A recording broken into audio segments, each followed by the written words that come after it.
Hello and welcome to another episode of How Are You Holding Up, a mental health podcast by the depressed, for the depressed. I'm Chris, and due to a loss in the family as well as a hellish couple of weeks, Lindsay won't be joining me this week. There are a lot of things going on in both our lives, and as we've strived to express through this podcast, it's incredibly important to know what needs to take priority in one's life. So as a result, it's time for another fireside chat. This time, I think it might come from a different headspace than the last one. Last time I was facing a certain amount of darkness and a bit of anger and anxiety that needed quelling. But first, I want to thank everyone who has reached out in the last month or so. I'm obviously incapable of hiding, especially on this podcast where I talk about my depression, that my depression has been worsening lately, and that as a result, it's been much more challenging. Number of you listeners have reached out and expressed a concern for my well-being, and I truly appreciate that. It's not something I take lightly, and it's something that I'm striving to improve on. As difficult as it is for me to really find anything that helps anymore, I'm still trying, and that's honestly what matters sometimes. This time, I am faced with more of an existential ennui, something that I can't quite grasp, but certainly has its grasp on me firmly and without mercy. As last year was approaching its end, I found myself more and more focused on the darker parts of it. A breakup, difficulties in my health, both mental and physical, the failures and shortcomings along the way to becoming the person I am today. Who is that person, by the way? Something that's been told to me, to help me see outside of my own self-loathing and misery, is to take honest stock of myself. Good, bad, indifferent. Sort them out and see myself openly and honestly. So what I'll be doing with you, the listener, today is kind of going through that. So come with me as I open my Pandora's box, as it were, won't you?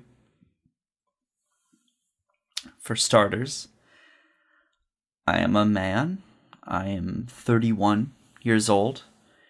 I co-host a podcast with a phenomenal human being that, I'm pleased to say, has somehow managed to help people sort out their own insecurities, as well as help the both of us in our own difficult times. I have the combined mindset of BoJack Horseman and Mr. Rogers swirling through my brain pan on a regular basis, which simultaneously lets me see the best in people and the worst in society. I look for warmth in cold places and desire the frigid night air when the warmth and affection of those in my life becomes too much. I feel like a burden when I talk about what bothers me, but I hate it when those close to me feel similarly about their problems because they certainly are no burden. I work at a job that has become one of the loves of my life, a juxtaposition to the previous 10 years I spent at a job I utterly despised.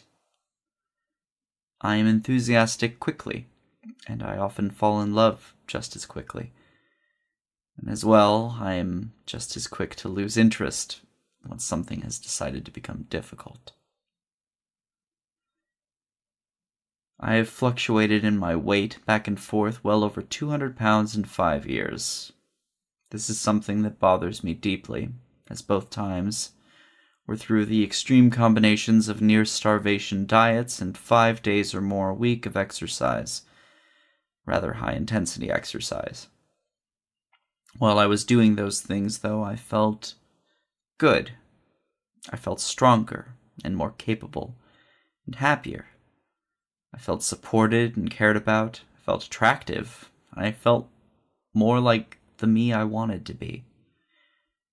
Those thoughts and feelings were destroyed as the depression snuck its way back in, and the weight slowly returned, and then continued to gain. I would see myself in the mirror, and I hated what I saw, but I felt powerless to do anything in the face of such a, mind you, self-defined, hideous deformity and deficiency. I still feel this way, and it has, as such, ruined a majority of ideas of recovering any vestige of the person that I once was. I know full well that all I have to do is get up, do the work again.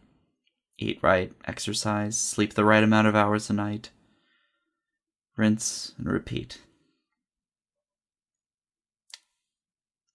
This would be the third time that I would have gone through this kind of change.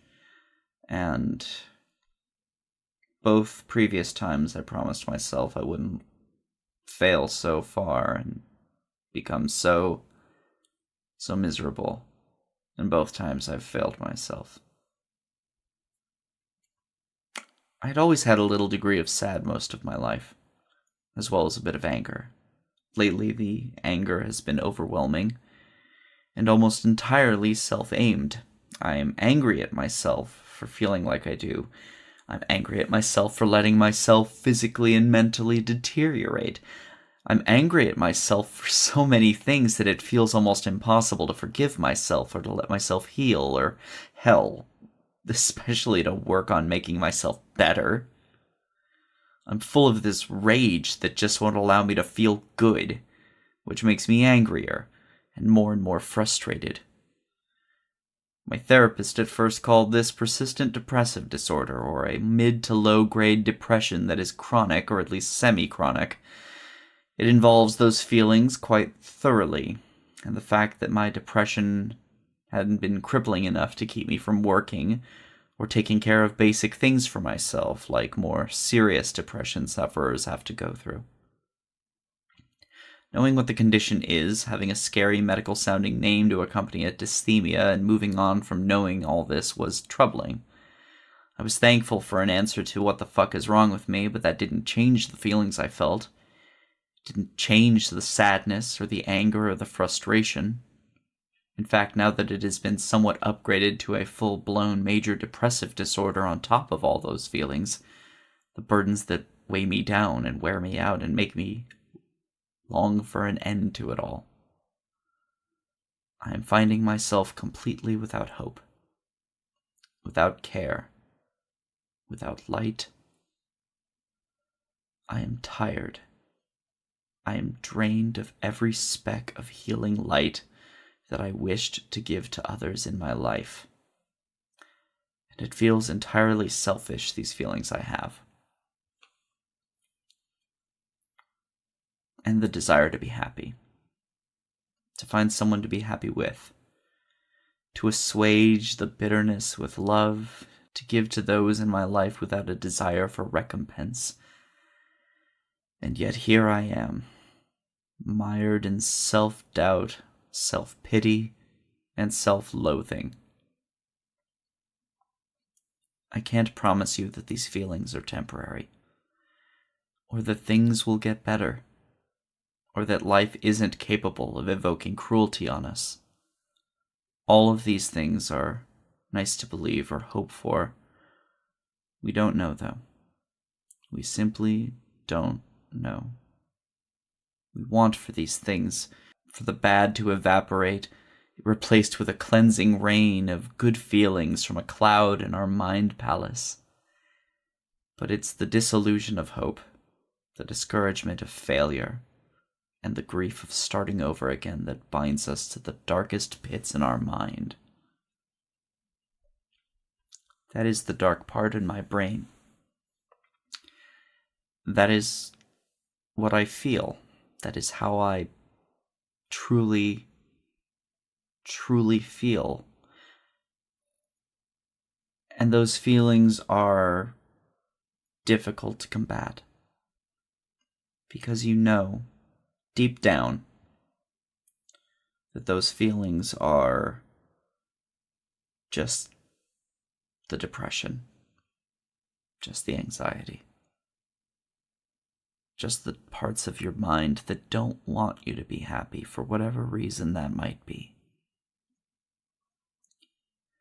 Learning from our mistakes, growing from our failures, embracing the difficulties of starting over, those are what truly help us move on.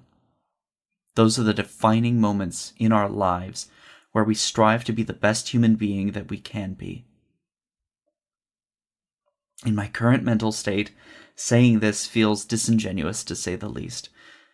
I feel like a fraud, pushing for a happier, healthier future for all of us where the darkness can be held off in the face of hope, when I don't even believe what I'm saying.